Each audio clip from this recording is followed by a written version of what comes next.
adentro de mi globo ocular derecho va a ser el campo visual nasal de mi ojo derecho. Eso es mi campo visual izquierdo. Ahora, todo lo que es campo visual derecho, o sea, la mitad temporal de mi globo ocular derecho y la mitad nasal de mi globo ocular izquierdo, que es mi campo visual derecho, va a llegar a la corteza visual izquierda. ¿Sí? Al revés todo lo que es el campo visual temporal de mi ojo izquierdo y el campo visual nasal de mi ojo derecho, que es mi campo visual izquierdo, va a llegar a la corteza visual derecha, o sea, a la del otro lado. ¿Sí?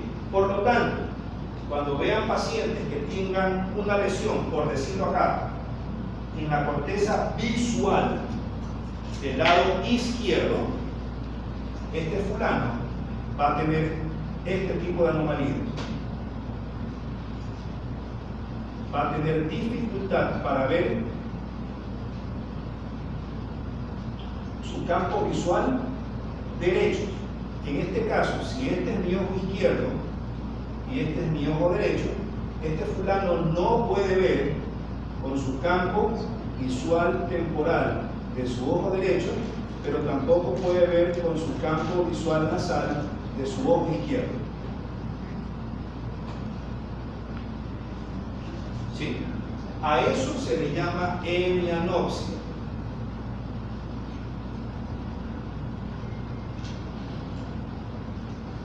Y como es del mismo lado, se le llama homónima. Y como es del lado derecho, homónima derecha.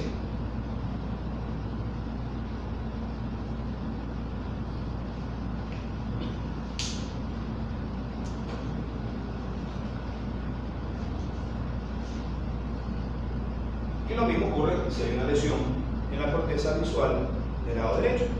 La hemianopsia homónima sería del lado izquierdo. O sea, se perdería la mitad temporal del globo ocular izquierdo y la mitad nasal del globo ocular derecho, tanto en el ojo izquierdo como en el ojo derecho respectivamente. Lo mismo pero al revés. ¿Sí? Ok. Sale el estímulo de luz, o sea, las fibras de luz que ya no llegan a los cuerpos geniculados laterales, se escapan del tracto óptico con el propósito de llegar a varias estructuras a la vez. ¿Cuáles son esas estructuras a las que llegan? Además de solamente las luminosas y las que tienen que ver con sacudida o seguimiento, que son las retinotectales, que ya las vimos, pero voy a exceptuar ver las retinotectales porque ya las vimos en la clase pasada. Me voy a referir solamente a las de la luz. Entonces, las que son de la luz, o sea, el punteado tanto verde de las retinas nasales como el negro de las retinas temporales, van a llegar al área pretectal, que también se llama pretectum,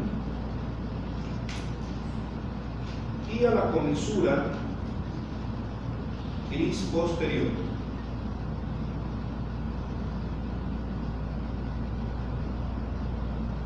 ¿Sí? Las que llegan a la región pretectal o pretectum llegan con el propósito de que desde el pretectum se comuniquen con el núcleo de Edinger-West. ¿Sí? ¿Ok? Entonces sí, ¿puedo volver? Sí. No, pero a ver, ¿cómo lo hago?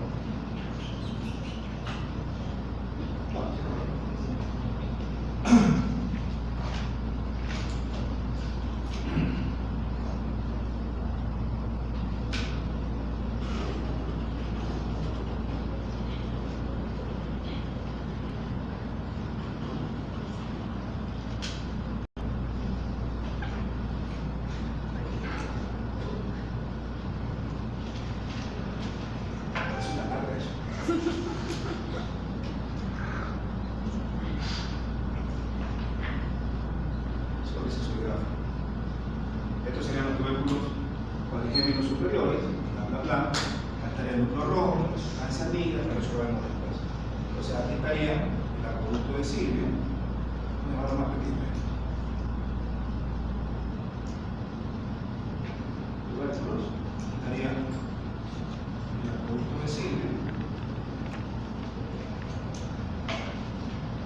a dibujar a Elliott Westphal. Lo vamos a dar como que grandote, como que fuera grandote. O sea, como dije yo, ¿quieta? ¿Cómo se llama? Resorteo. Entonces, viene el estímulo luminoso. Imaginémonos que este es el lado derecho. Este es el lado derecho. Este es el lado izquierdo. Entonces, viene el reflejo luminoso, ingresa a esta zona, y esa zona que está por detrás del cirbio se llama región pretectal. ¿Sí? ¿Okay? Cuando llega a la región pretectal, la estimulación de, obviamente, mi nervio óptico derecho y obviamente de la retina derecha, de donde sale el nervio óptico derecho, va a llevar la información de luz en el lado derecho hacia Elliott Westphal, el lado derecho. ¿Sí? Pero también cruza al otro lado para llegar a Elliott Westphal, pero por su lado izquierdo. ¿Sí? Ese fascículo que se forma entre la región pretectal, que estaría aquí por detrás de cirbio, más Elliott Westphal, tanto del lado derecho como desde el lado derecho hacia el Elliott Westphal del lado izquierdo, lo mismo también pasa si estimulara el lado izquierdo. A esa unión se le llama fascículo pretecto oculomotor.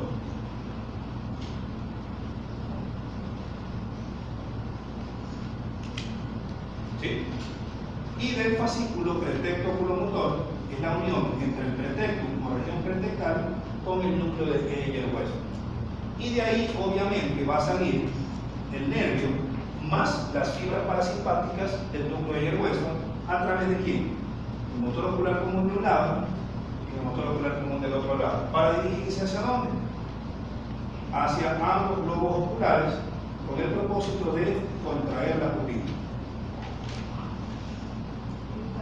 ¿Sí?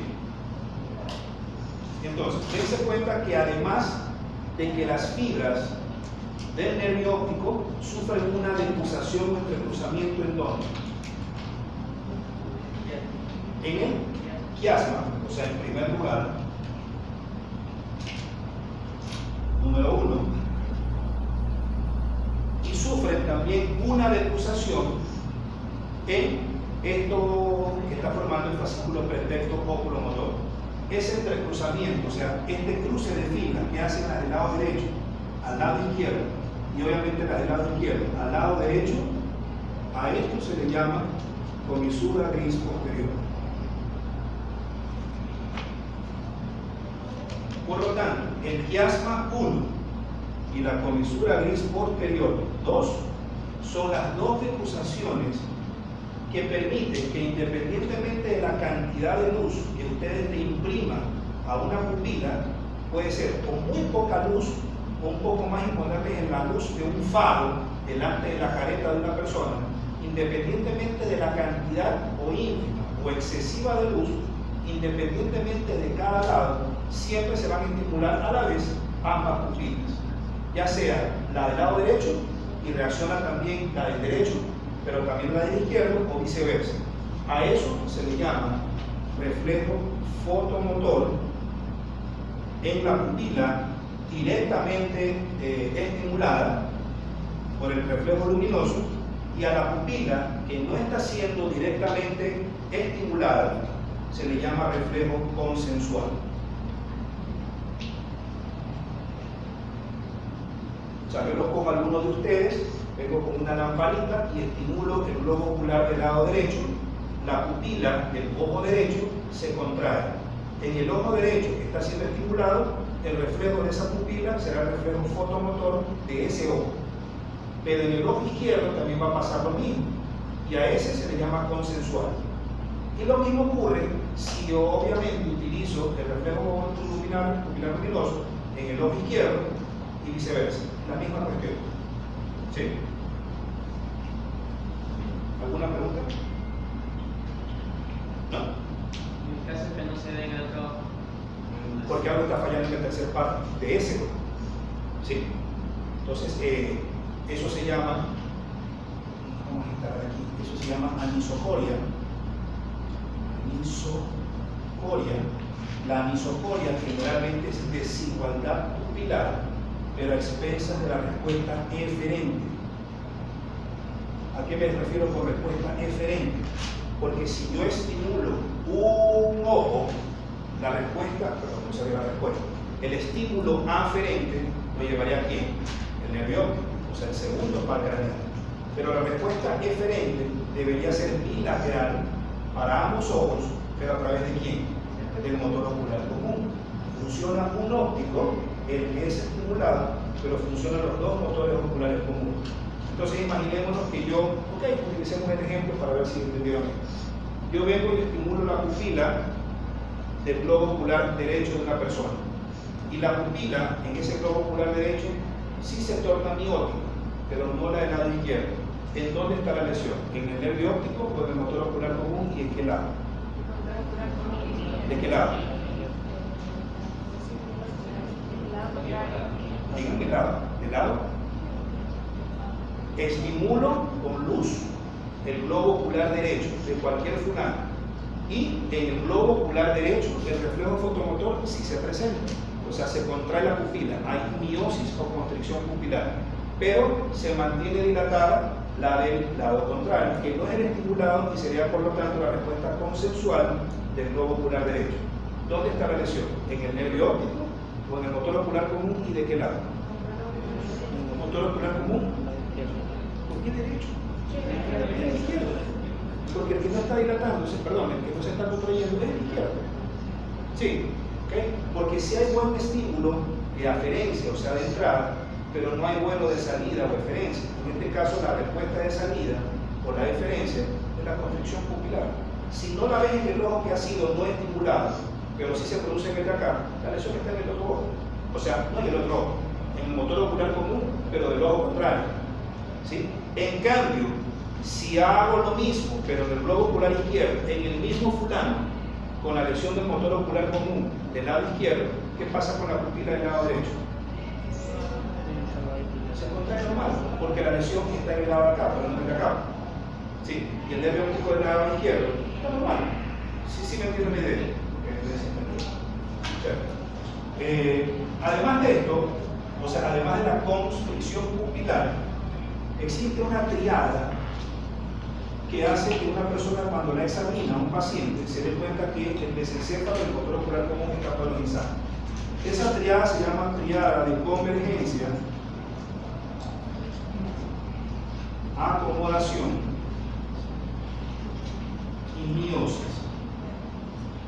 Centralmente hablando, en el sistema nervioso central, quien maneja toda esta cuestión siempre va a ser Edinger Wessel.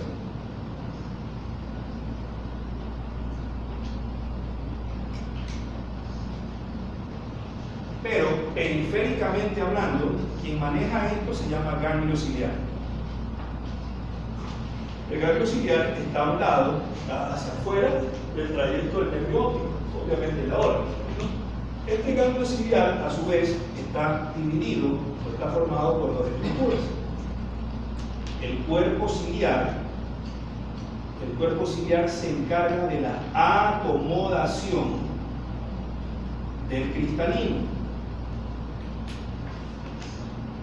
El músculo tensor del cristalino, cuando hay luz, tiende a relajarse, y al relajarse el cristalino, que es como que una lente medio aplanadona, por decirlo así, se hace más rechonchita, se torna más biconvexa, con el propósito de, frente a la constricción pupilar, abarcar la mayor cantidad de luz que probablemente ya no haya frente a nosotros, con el propósito de tratar de ver lo que más se pueda, quizás una luz que ya no existe. ¿Por qué razón ya no existe? Porque obviamente la constricción pupilar enfrenta al reflejo luminoso, pero la idea de esto es tratar de abarcar la mayor cantidad de luz posible para poder seguir viendo lo que estamos viendo, o sea, lo que tenemos delante. Entonces, el cristalino se hace más abombado, se hace más chonchito, más redondito, más gordito, con el propósito de abarcar mejor la refracción de luz. La segunda estructura es el esfínter pupilar. El esfínter pupilar es el que hace que la pupila se haga chiquita. Y otra respuesta, que no es tanto el ganglio ciliar, pero el ganglio ciliar sí participa, es el reflejo de convergencia.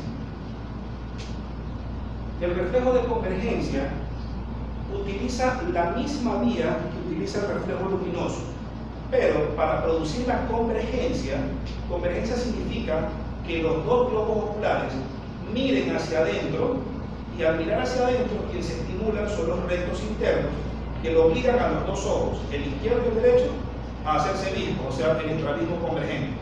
Eso sucede cuando algo de lejos se me acerca a mí de frente. ¿Eso qué pasa o qué sucede? Cuando algo de lejos se acerca hacia mí de frente, el propósito de ese estímulo es tratar de evitar el desenfoque visual. Si ustedes están a lo lejos, yo lo veo a ustedes como una sola persona. Pero si se me vienen todos encima, el solo hecho de acercarse puede desenfocar rápidamente mi esquema visual. Y al desenfocarse, eso produce diplopía, o sea, visión doble. Mientras más se acercan, la visión doble puede ser mucho peor. Pero ¿qué evita que se produzca la visión doble o la diplopía? La convergencia binocular.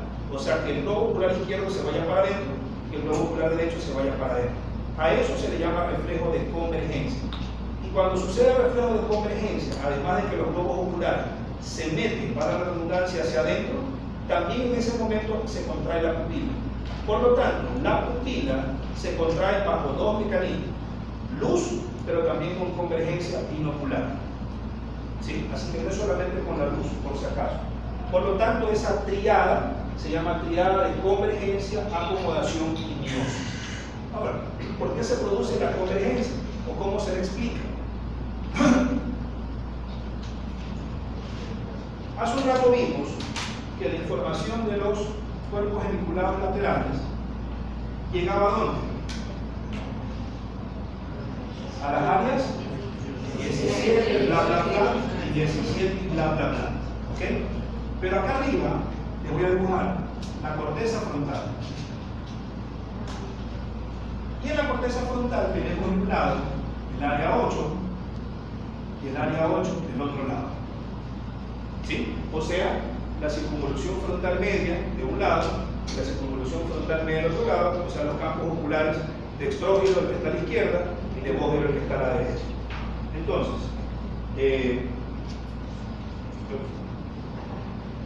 Entonces, una vez que llega esta información, el propósito de la convergencia, o la convergencia se produce porque fibras se escapan de la corteza calcaína, o sea, de la estriada visual, llegan hasta el área 8 de un lado, llegan hasta el área 8 del otro lado, y desde las áreas 8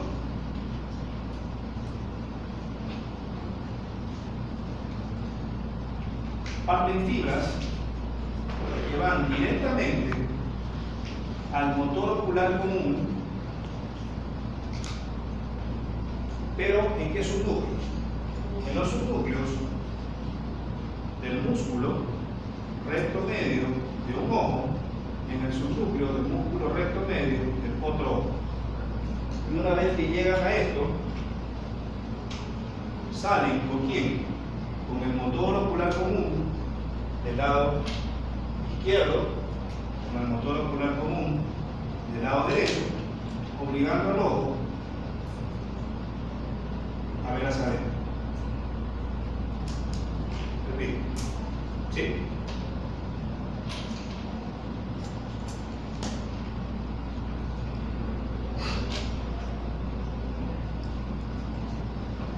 ¿Entendido? ¿Alguna pregunta?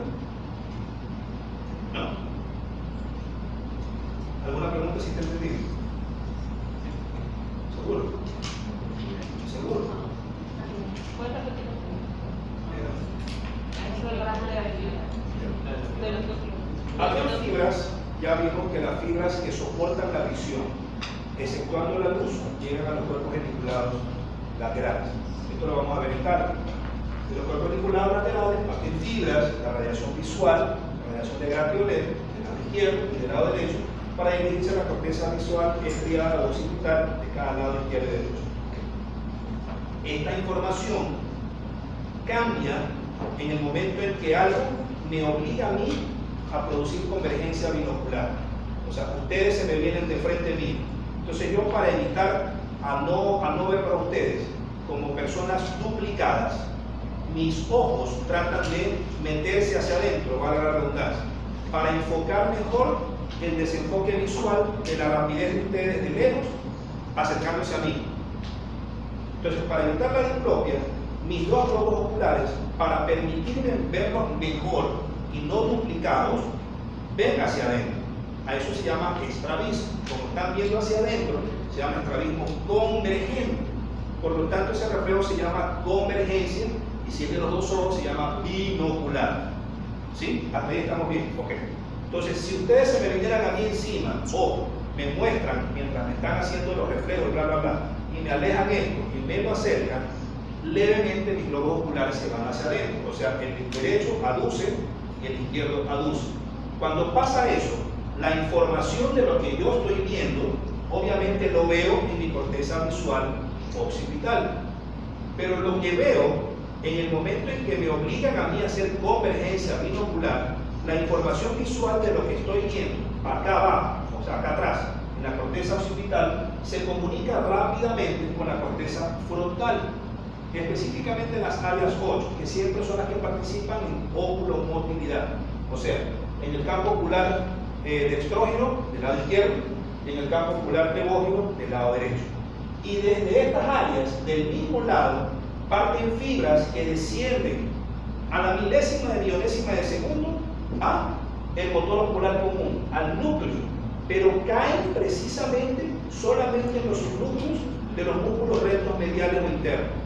Y en el momento en que caen en ellos, obviamente la información que ellos recibieron, pero desde acá, frontal, obliga a salir por los motores oculares comunes para acá, ambos ojos, tanto para el ojo izquierdo como para el ojo derecho. Y esto resulta inervando a quién? A los músculos rectos mediales de cada globo ocular, y los ojos se van para adentro. Eso se llama reflejo de convergencia. Sino que la convergencia va de la mano con la acomodación y con la miosis. Es una triple respuesta en un solo reflejo. ¿Sí? ¿Sí me entendieron? Ok. Y en el caso de que si se dé una diplopía, porque algo desactivó el enfoque visual. O sea, o hay una lesión o de parálisis del motor ocular común, o puede haber una parálisis del motor ocular externo, o puede haber una parálisis del fascículo meningoenal, o puede haber una parálisis del patente. O sea, la diplopía se ve con parálisis del músculo recto externo, o sea, si hubiera una lesión del motor ocular externo, con una parálisis del motor ocular común, o con una parálisis del patente. Con cualquiera de los tres paralizados va a haber diplopia. Con los tres, siempre con los tres. Ahora, si tienes dañado a los tres, estamos jodidos. Pero siempre va a haber diplopia con cualquier parálisis de cualquiera de los tres, aisladamente hablando. Siempre. ¿Sí? Ok, para terminar esta parte.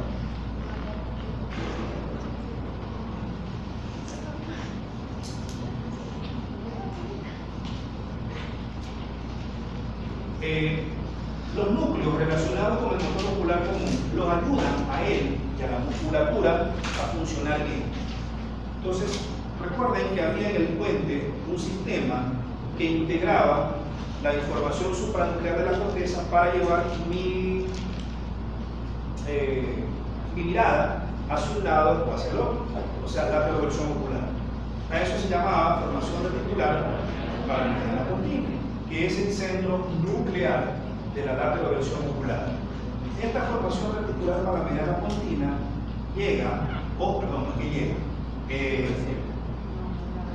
proyecta fibras a un núcleo que se llama núcleo intersticial rostral del fascículo longitudinal mediano. Este de aquí es el centro nuclear, pero la denominada supra o infraversible. Este de acá es el centro nuclear, pero de la mirada lateroversible. ¿Sí? A su vez, si este es el centro nuclear de la mirada supra o infraversiva, este inicia la mirada supra o infraversiva. Pero si yo quiero mantener la mirada hacia arriba y quedarme un rato ahí arriba, o la mirada hacia abajo y quedarme un rato hacia abajo, necesito otro núcleo que me permita mantener la mirada iniciada hacia arriba o hacia abajo. Y a ese fulano se le llama núcleo intersticial de caja. Súper sencillo. Ahora, este núcleo me ayuda o me obliga a dirigir mi mirada hacia arriba o hacia abajo. Entonces, el núcleo intersticial rostral del fascículo longitudinal medial a su vez tiene dos partes, una parte lateral y una parte medial. La parte lateral me lleva mis ojitos hacia arriba y la parte medial me lleva mis ojitos hacia abajo.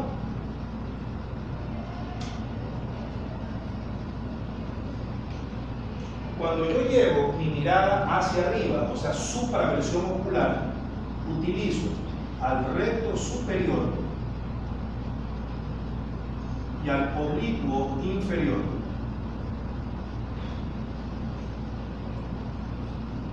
Cuando llevo mi mirada hacia abajo, o sea, con la parte medial o infraversión ocular, utilizo al recto inferior y al oblicuo superior.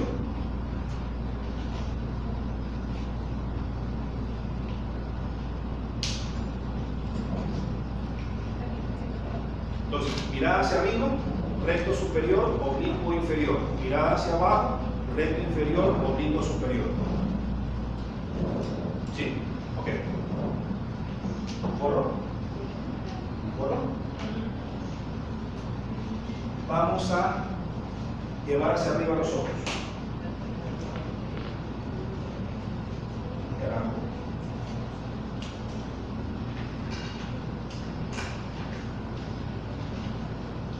Entonces vamos a tener el núcleo intersticial rostral del fascículo longitudinal medial en su parte lateral de un lado. Esto sería línea media. Y el núcleo intersticial rostral del fascículo longitudinal medial lateral del otro lado. Sí. Vamos a llevar los ojos hacia arriba. La parte lateral, imaginémonos que este es el lado izquierdo y este es el lado derecho, manda fibras que cruzan la línea media y esto también manda fibras cruzan la línea media para dirigirse a dónde? Al subnúcleo del músculo recto superior y al subnúcleo del músculo recto superior del otro lado. ¿Sí? ¿Sí o no? ¿Sí? Y también fibras que van ¿a cuál? Al subnúcleo del músculo oblicuo inferior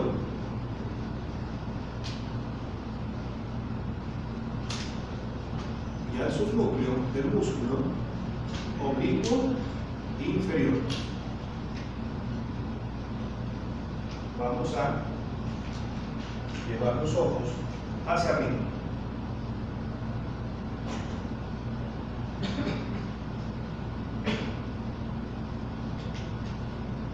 Pero ¿qué pasaba con el músculo del recto superior? O el subnúcleo, perdón. El subnúcleo del músculo recto superior, ¿qué hacía? Hacia esto, ¿se acuerdan? Que del lado derecho cruza al izquierdo y del lado izquierdo cruza al derecho. Entonces hace esto.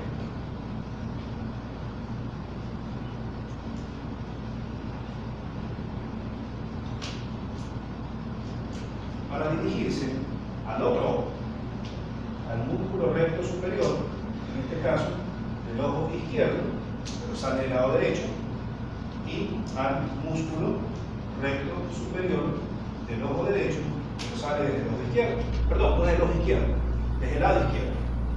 ¿Sí?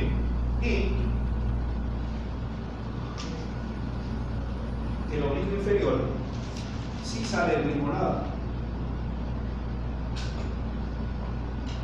Y este de aquí sí sale del mismo lado. Para dirigirse a dónde? Al mismo lado, en el mismo ojo, al músculo oblicuo inferior del ojo derecho y al músculo oblicuo inferior del ojo izquierdo. Sí.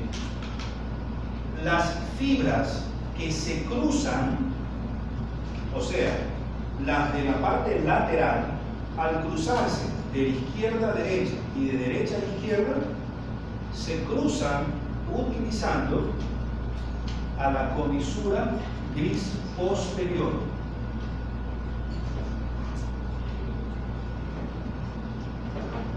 Por lo tanto, toda lesión de la comisura gris posterior le va a mencionar a una persona qué cosa: la mirada supraversiva. ¿Sí o no? ¿Sí o no? Supraversiva. Eso se llama en clínica síndrome de Parinado.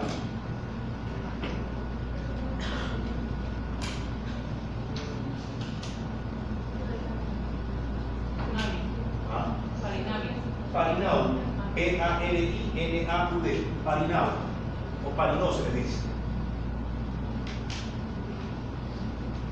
Ya vimos en algún momento que daña la comisura gris posterior. La sífilis, la hipovitaminosis, en particular de vitamina B12, la diabetes, la dilatación de la vena de Galeno, el alcoholismo crónico, la dilatación del tercer ventrículo, son las 6 patologías que pueden dañar la comisura gris posterior. ¿Sí? Ahora, las fibras que cruzan utilizan la comisura gris posterior, pero las fibras que van de un lado al mismo lado van por el fascículo longitudinal medial. ¿Sí? Por lo tanto, las fibras que salen del músculo, perdón, no del músculo, del subnúcleo, del músculo recto superior, ¿utilizan o no el fascículo longitudinal medial? ¿Utilizan o no el fascículo longitudinal medial? Repito, las fibras que descienden desde los subnúcleos al globo ocular utilizan al fascículo longitudinal medial siempre y cuando vayan del mismo lado donde salieron. Por lo tanto, pregunto, ¿las fibras que salen del subnúcleo del músculo recto superior viajan por el fascículo longitudinal medial? No. ¿Y las que salen del oblicuo inferior? Sí. Ok, esa es la idea. ¿Sí lo entendieron? Ok. Vamos con el otro. ¿Puedo borrar? ¿Puedo borrar? Sí.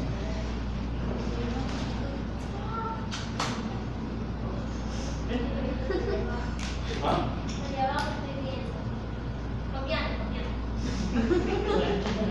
Vamos a ver ahora el otro.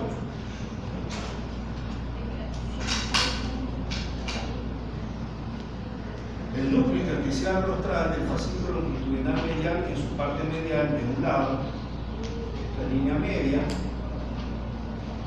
núcleo intersticial rostral del fascículo longitudinal medial en su parte medial, ¿sí? Este de aquí proyecta fibras que no cruzan la línea media y que se dirigen al subnúcleo del músculo recto inferior de un lado y al subnúcleo del músculo recto inferior del otro lado. ¿Sí? Pero también que otro músculo participa en la mirada infraversiva, el oblicuo superior, que es inervado por el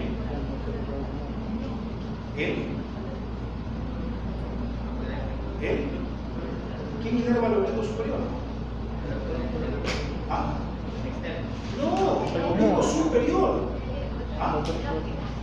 El óptico. El oblicuo superior. El motor ocular común. El que hace que el globo ocular se vaya hacia abajo en el momento en que lo aduzco. El paténtico, el cuarto par. O sea, al cuarto de un lado y al cuarto del otro lado.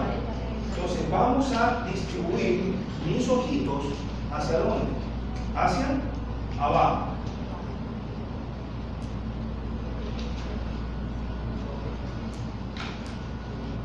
¿Sí?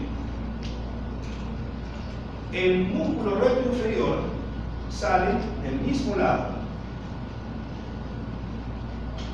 para dirigirse al recto inferior de cada globo ocular, al músculo recto inferior del ojo izquierdo y al músculo recto inferior del ojo derecho.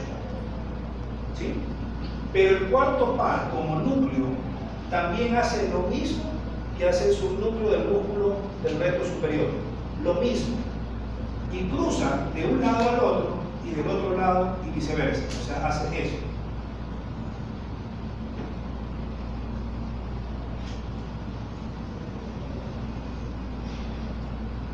El del lado derecho va a inervar al oblicuo superior del lado izquierdo y el del lado izquierdo va a inervar al oblicuo superior del lado derecho. Músculo oblicuo superior del ojo izquierdo, músculo oblicuo superior del ojo derecho. Por lo tanto, las fibras que están llegando desde esta parte hasta cada uno de estos subnúcleos irían o no por el fascículo longitudinal medial. Sí. Las fibras que salen del músculo, del subnúcleo del recto inferior, utilizan o no el fascículo longitudinal medial. Sí. Pero las que salen del paténtico, no. Okay. Eso es todo. ¿Sí? ¿Lo entendieron? ¿Ah? No. Ahí. Sencillamente cruzan al otro lado para meterse inmediatamente desde el núcleo hasta directamente el paténtico del otro lado. O sea, el núcleo del paténtico está casi al mismo nivel, pero un poquito más abajo, donde está ubicado el motor ocular común. O sea, si el motor ocular común está por delante de Silvio, en el puente abajo está el del paténtico. Entonces, el paténtico del lado izquierdo y el paténtico del lado derecho, como núcleo derecho, origina un nervio que sale por el lado izquierdo. Y el núcleo del lado izquierdo origina un nervio que sale por el lado derecho. Y sale como nervio derecho, pero sale del núcleo izquierdo. Y sale como nervio paténtico izquierdo, pero sale del núcleo del lado derecho. Para dirigirse al globo ocular derecho e izquierdo, a los oblicuos superiores, pero de ambos ojos. Pero la inervación es de un núcleo, pero que está del otro lado. ¿Sí? ¿Sí? ¿Entendido? Ok. ¿Alguna pregunta? No. Ok. Además de estas cuestiones en el mesencéfalo, ya vimos la parte de los núcleos tegmentarios, o por lo menos la parte límbica del mesencéfalo, núcleo interpeducular, conexiones con la vértebra. ¿No? Okay. En el mesencéfalo se puede decir que empieza el sistema límbico. El sistema límbico del mesencéfalo, por estar en la mitad del camino límbico, por decirlo así, y por estar también en el mesencéfalo, se le llama mesolímbico. El sistema mesolímbico empieza en el mesencéfalo gracias a un núcleo que se llama núcleo interpeduncular.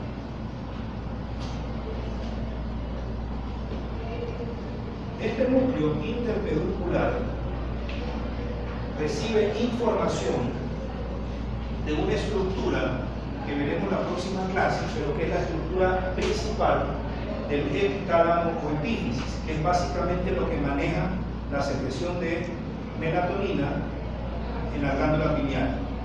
Esta estructura se llama núcleo avenular con H y con B de burro, no avena, quaker, sino avenular. Esta estructura conecta con el núcleo interpeduncular que está ubicado, la palabra mismo lo dice, entre los dos pedúnculos cerebrales del mesencéfalo.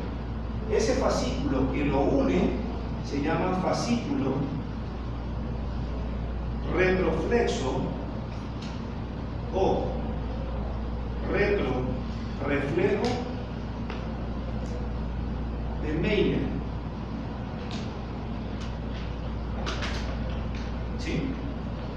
Se llama fascículo retroflexo o retroreflejo de Meyler porque mientras ese está proyectando al núcleo interpeduncular, la conexión con otras áreas límbicas, en particular con el hipotálamo, parten mientras la médula se va comunicando con el núcleo interpeduncular y ofrece conexiones con otras áreas. Y en el mismo mesencéfalo esas áreas son el núcleo tegmentario ventral, que es la misma área tegmentaria ventral, que ya la vimos en la clase pasada, y los núcleos tegmentarios dorsales, que es lo mismo que decir los núcleos dorsales del ráfago. Pero también se comunica con otra área que se llama sustancia gris periacueductal.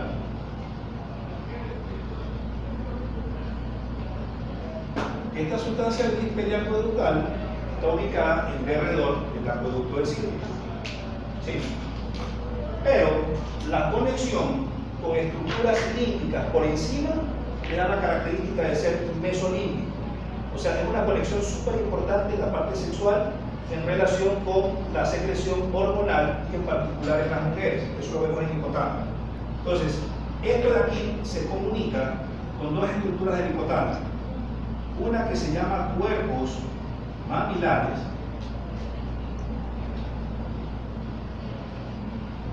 y otra que se llama núcleo, el mismo núcleo que hace que nosotros nos despertemos, el núcleo hipotalámico posterolateral. Pero en este caso su función es para otra cuestión que veremos después. Ese núcleo, esos cuerpos mamilares se comunican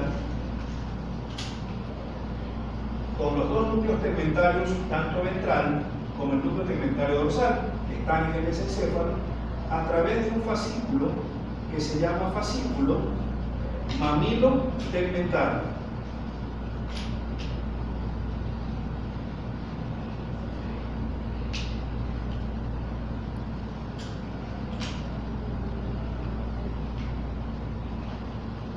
Y a su vez, el núcleo hipotalámico posterolateral manda fibras a la sustancia gris periacueductal, manda fibras al núcleo tegmentario ventral, manda fibras al núcleo tegmentario dorsal y manda fibras al núcleo interpeduncular.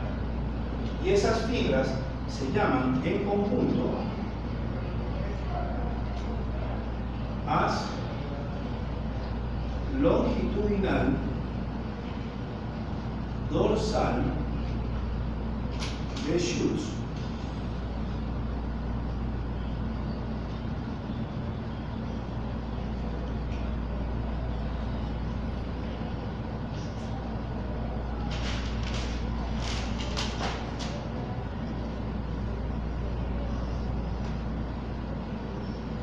Si les alegra haber visto conmigo,